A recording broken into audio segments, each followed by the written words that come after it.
তো দর্শক, কারাগারে বন্দি স্ত্রীর কাছে গাঁজা পৌঁছাতে গিয়ে আটক হয়েছে এক স্বামী এবং তার ৪ মাসের কারাদণ্ড হয়েছে। তো চলুন আমরা নিউজটা পড়ি। মাগুরা জেলা কারাগারে বন্দি স্ত্রীর কাছে গাঁজা সরবরাহের চেষ্টা করাতে গিয়ে দবির মোল্লা নামে এক ব্যক্তি আটক হয়েছেন।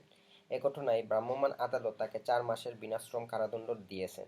বৃহস্পতিবার ১১ জুন বেলা ১১টার দিকে মাগুরা জেলা কারাগারের আরপি গেটের সামনে এ ঘটনাটি ঘটে। আটক দবির মোল্লা মাগুরা সদর উপজেলার জুইতারা গ্রামের মোতালেব মোল্লার ছেলে।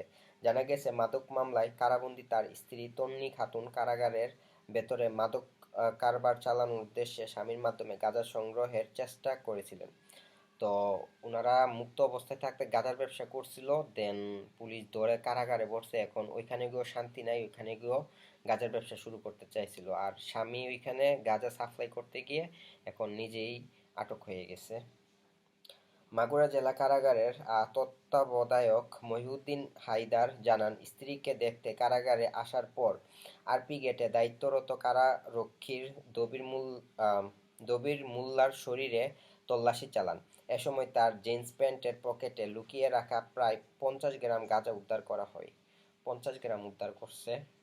পরে বিষয়টি জেলা প্রশাসন ও মাদকদ্রব্য নিয়ন্ত্রণ অধিদপ্তরকে জানানো হলে নির্বাহী ম্যাজিস্ট্রেট ঘটনাস্থলে উপস্থিত হয়ে ভ্রাম্যমাণ আদালত পরিচালনা করেন। আদালত দবির মোল্লাকে দোষী সাব্যস্ত করে ৪ মাসের বিনাশ্রম কারাদণ্ড প্রদান করেন।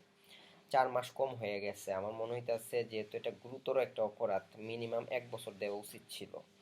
তো আপনারা এতক্ষণ শুনলেন নিউজটা। আপনাদের ওয়াইফ বা অন্য কেউ যদি কারাগারে থাকে, ভুলেও এইরকম কোনো কিছু করবেন না। গাঁজা বা অন্য কোনো নেশাদ্রব্য নিয়ে যাবেন না, গেলে আপনাদেরও এরকম অবস্থা হতে পারে। তো দর্শক, ভিডিওটি দেখার জন্য ধন্যবাদ। পরবর্তী ভিডিও দেখার জন্য চ্যানেলটি সাবস্ক্রাইব করবেন।